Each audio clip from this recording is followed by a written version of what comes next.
अगर आप किसी ऐसे इंसान से शादी कर लें जो ऑलरेडी वहाँ पे रह रहा हो, लेकिन कौन सा कोर्स सेलेक्ट करना है, कौन सी यूनिवर्सिटी सेलेक्ट करनी है, ये आपको सोच समझ के करना पड़ेगा। तो बेसिकली ये वाला जो वीज़ा है ये रेफ्यूजीज़ या असाइलम सीकर्स के लिए होता है जिनको जान का खतरा है उनकी खुद की होम कंट्री में। स्पेशली जब 1980s और 1990s में सिख्स के खिलाफ काफ़ी सारे राइट्स वगैरह हुए थे, उनकी डेथ्स वगैरह हुई थी, तो उस टाइम पे काफ़ी सारे लोगों ने पंजाब से, जो सिख कम्युनिटी से बिलोंग करते थे, उन्होंने इस वाले वीज़ा को लगवाया है।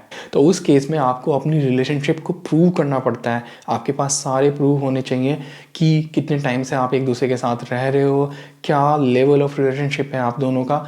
अगर आप एक यूरोपियन कंट्री में मूव होना चाहते हैं लेकिन आपको नहीं पता कि कौन कौन से तरीके हैं कि आप यहाँ पे मूव कर सकते हैं और कौन सा तरीका आपके लिए बेस्ट रहेगा, तो इस वीडियो को पूरा एंड तक देखिएगा, आपको आपके सारे सवालों के जवाब मिल जाएंगे। अगर आप मेरे चैनल पे फर्स्ट टाइम आए गाइस तो चैनल को प्लीज़ कर लें सब्सक्राइब और बेल आइकन को भी ज़रूर दबा देना ताकि हमेशा आपको नोटिफिकेशन मिल जाए जब भी मैं कोई नई वीडियो पोस्ट करूँ। तो अगर आप किसी भी यूरोपियन कंट्री में आना चाहते हैं, सबसे इजी और जो सबसे पहला रास्ता है वो ये रहेगा कि मान लीजिए आप इंडिया में हैं और आप किसी कंपनी में ऑलरेडी जॉब करते हैं। अगर आप एक आईटी कंपनी में जॉब करते हैं तब तो आपके लिए और भी आसान है, क्योंकि आईटी कंपनीज़ के अक्सर काफ़ी सारे प्रोजेक्ट्स और जो उनके क्लाइंट्स हैं वो बाहर के होते हैं, और अक्सर ऐसा होता है कि क्लाइंट को ज़रूरत है तो वो कंपनी से रिक्वेस्ट करेगा कि आप ऑफशोर से रिसोर्सेज को यहाँ पर भेज दें। तो उस केस में आपकी कंपनी आपको वीज़ा लगवा के देगी और आपको उस कंट्री में जाने का मौका मिल जाएगा। इसको कि हम ऑन साइट भी बोलते हैं। काफ़ी सारी जो इंडियन आईटी कंपनीज है जैसे इन्फोसिस, टीसीएस, टेक महिंद्रा और जितनी भी बड़ी कंपनीज हैं, उनके एम्प्लॉयज़ डिफरेंट कंट्रीज़ में जाते रहते हैं ऑन साइट पे। कुछ केसेस में वो सिर्फ शॉर्ट टर्म वीज़ा के लिए जाते हैं, जैसे 2 महीने के लिए, 30 दिन के लिए या 3 महीने के लिए। लेकिन जब आप डेपुटेशन पे होते हो तो आपको लॉन्ग टर्म के लिए भेजा जाता है। आपका वीज़ा 1 साल 2 साल का भी हो सकता है और आप वहाँ के लोकल पेरोल पे रहोगे, वहाँ पे आप टैक्सेस भी पे करोगे। तो जैसे एक लोकल एम्प्लॉय काम करता है वैसे ही आप भी काम करोगे। तो अगर ऐसा होता है तो वो सबसे इजी हो जाएगा आपके लिए। आप जा सकते हो, आप अपनी फैमिली को भी साथ में ले जा सकते हो और वहाँ जाने के बाद आप कोई और जॉब भी ढूंढ सकते हो। वहाँ की लोकल कंपनी में आप जॉब देख के वहाँ का ही वर्क परमिट लगवा सकते हो एंड देन आप वहाँ पे कंटिन्यू कर सकते हो रहना। तो ये हो गया सबसे पहला तरीका। अब दूसरा और सबसे आसान तरीका है, अगर आप किसी ऐसे इंसान से शादी कर लें जो ऑलरेडी वहाँ पे रह रहा हो यूरोप के किसी भी कंट्री में, तो तब आपको मिल जाएगा डिपेंडेंट वीज़ा।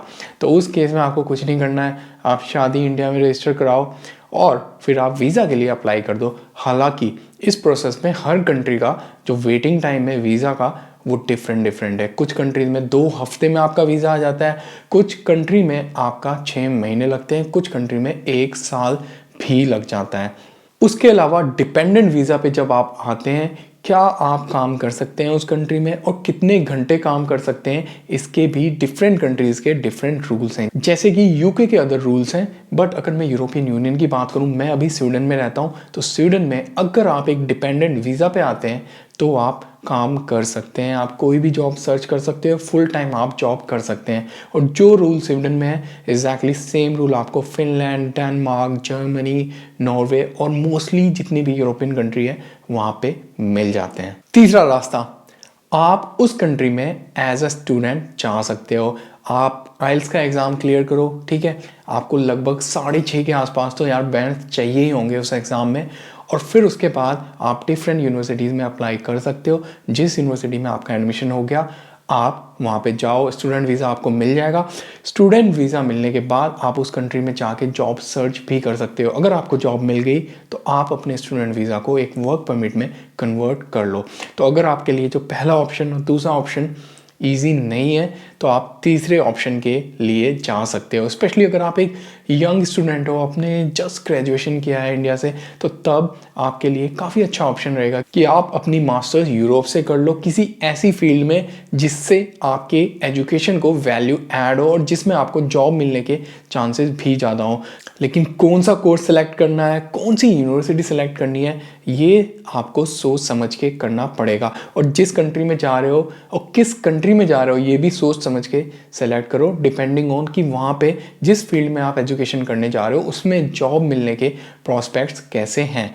इस टॉपिक के ऊपर मैं अलग से एक डिटेल वीडियो भी बनाऊंगा, तो आप उसको ज़रूर देखना। ऑप्शन नंबर 4, डायरेक्टली आपको इंडिया से किसी यूरोपियन कंट्री में जॉब मिल जाए और फिर वो कंपनी आपके लिए वर्क परमिट फाइल कर दे। तो ऐसा बहुत केसेस में होता है। कई बार ऐसा होता है कि कंपनीज को काफ़ी ज़्यादा शॉर्टेज होती है कि उनको एक स्किल्ड एम्प्लॉय नहीं मिल रहा होता। हालांकि इसके डिफरेंट रूल्स है। पहले हमेशा कंपनी कोशिश करती है कि उनकी लोकल कंट्री के अंदर उनको एक एम्प्लॉय मिल जाए। अगर उनको नहीं मिलता तो तब वो बाहर से किसी को रिक्रूट करना चाहते हैं। अगर मैं अपनी कंपनी की बात करूं तो मेरी कंपनी में कम से कम 50 या 60 लोग ऐसे हैं जिनको डायरेक्टली इंडिया से हायर किया गया। ऐसे ही स्वीडन में काफ़ी सारी कंपनीज हैं जिन्होंने काफ़ी सारे लोगों को डायरेक्टली इंडिया से हायर किया। तो उनका जो इंटरव्यू प्रोसेस है वो स्काइप पे होता है, उनको टेस्ट वगैरह सब भेजे जाते हैं। जैसा आपका एक नॉर्मल इंटरव्यू प्रोसेस होता है एग्जैक्टली सेम वैसा ही प्रोसेस रहता है। और एक बार आप सेलेक्ट हो गए तो कंपनी आपकी मदद करेगी, आपका वर्क परमिट अप्लाई किया जाएगा और जब आपका वर्क परमिट आ जाएगा आप कंट्री में आ सकते हो। ये बहुत ही अच्छी सिचुएशन है क्योंकि इसमें पहले दिन से ही आपके पास एक फिक्स और लॉन्ग टर्म जॉब है और उस जॉब में आपको कोई भी प्रॉब्लम नहीं होती कंपेयर टू जब आप डेपुटेशन पे जाते हो। क्योंकि डेपुटेशन पे जब आप जाते हो तो जो आपकी इंडियन कंपनी है वो कभी भी आपको वापस बुला सकती है। अगला ऑप्शन जॉब सीकर वीज़ा। सो स्वीडन में और काफ़ी यूरोपियन कंट्री में अगर आप हाईली एजुकेटेड हैं तो आप अलग से एक जॉब सीकर वीज़ा भी अप्लाई कर सकते हो। उसका लिंक भी मैं डिस्क्रिप्शन में डाल दूंगा। तो बेसिकली आपको एक थोड़ा सा लॉन्ग टर्म वीज़ा मिलता है 6 महीने समथिंग का। तो आपको जब ये वीज़ा मिल जाता है तो आप उस कंट्री को विजिट कर सकते हो और वहाँ पे रह के जॉब सर्च कर सकते हो। और जब आपको जॉब मिल जाए तो आप उस वीज़ा को कन्वर्ट करके एक वर्क परमिट में कन्वर्ट कर सकते हो। तो ये वाला ऑप्शन भी आपके लिए काफ़ी अच्छा हो सकता है। अगर जो शुरू के 4 ऑप्शन है उनमें से आपके लिए कोई ऑप्शन वायबल नहीं है तो तब आप इस ऑप्शन के लिए जा सकते हो। लेकिन इस केस में भी आपको बहुत सोच समझ के सेलेक्ट करना पड़ेगा कि आप किस कंट्री में जा रहे हो और जिस फील्ड में आपका वर्क एक्सपीरियंस है क्या उस फील्ड में आपके लिए जॉब्स हैं उस कंट्री में या नहीं। ऐसा ना हो कि आप ऐसी कंट्री में चले गए जिस फील्ड में आपने एजुकेशन किया वहाँ पे उसके लायक जॉब्स हैं ही नहीं। तो उस केस में आपको बहुत स्ट्रगल करना पड़ेगा। आपको शायद ब्लू कॉलर जॉब्स करने पड़े और ब्लू कॉलर जॉब्स भी इतने ईजी नहीं है आज की तारीख में मिलना। अब आ जाता है गैस अगला ऑप्शन जिसको कि हम कहते हैं असाइलम वीज़ा। तो बेसिकली ये वाला जो वीज़ा है ये रेफ्यूजीज़ या असाइलम सीकर्स के लिए होता है जिनको जान का खतरा है उनकी खुद की होम कंट्री में। लेकिन अगर मैं इंडिया की बात करूं तो आज की तारीख में आई डोंट थिंक कि किसी को जान का खतरा है। हालांकि कुछ लोग बिल्कुल अप्लाई कर देते हैं इस टाइप के वीज़ा के लिए ये कह के कि हम माइनॉरिटी कम्युनिटी से बिलोंग करते हैं। लेकिन अगर आप ऐसा करोगे तो चांसेस बहुत कम है कि आपका वीज़ा अप्रूव हो। हाँ, अगर आप इराक से, अफ़गानिस्तान से, सीरिया से, इन कंट्री से आते हैं जहाँ पे एक्चुअल में आपकी जान को खतरा है तो आपको डेफिनेटली जो असाइलम सीकर वाला वीज़ा है उसको मिलने के चांसेस काफ़ी ज़्यादा बेहतर रहेंगे। लेकिन अगर आप इंडिया से हो तो बहुत कम चांसेस है। हालांकि पास में काफ़ी सारे लोगों ने इस वाले वीज़ा को लिया है, स्पेशली जब 1980s और 1990s में सिख्स के खिलाफ काफ़ी सारे राइट्स वगैरह हुए थे, उनकी डेथ्स वगैरह हुई थी। तो उस टाइम पे काफ़ी सारे लोगों ने पंजाब से जो सिख कम्युनिटी से बिलोंग करते थे उन्होंने इस वाले वीज़ा को लगवाया है। अगला वीज़ा आ जाता है सांबू वीज़ा। तो सांबू बेसिकली एक स्वीडिश वर्ड है। डिफरेंट कंट्रीज़ में इसके डिफरेंट नाम होंगे।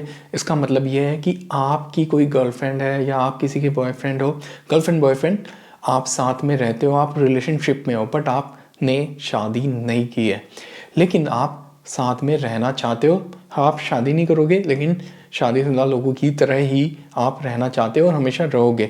तो उस केस में आपको अपनी रिलेशनशिप को प्रूव करना पड़ता है। आपके पास सारे प्रूव होने चाहिए कि कितने टाइम से आप एक दूसरे के साथ रह रहे हो, क्या लेवल ऑफ रिलेशनशिप है आप दोनों का, और फिर आप सैम्बो वीज़ा के लिए अप्लाई कर सकते हो। कुछ लोगों को ये वीज़ा मिला भी है लेकिन अगेन मैं कहूँगा कि चांसेस इसमें थोड़े कम रहते हैं। सबसे बेस्ट चांसेस रहते हैं कि अगर आपको डायरेक्ट इंडिया से जॉब मिल गया हो, आप या तो एज ए स्टूडेंट यहाँ पे आ रहे हो या आपकी कंपनी आपको यहाँ पे सेंड कर दे, ठीक है।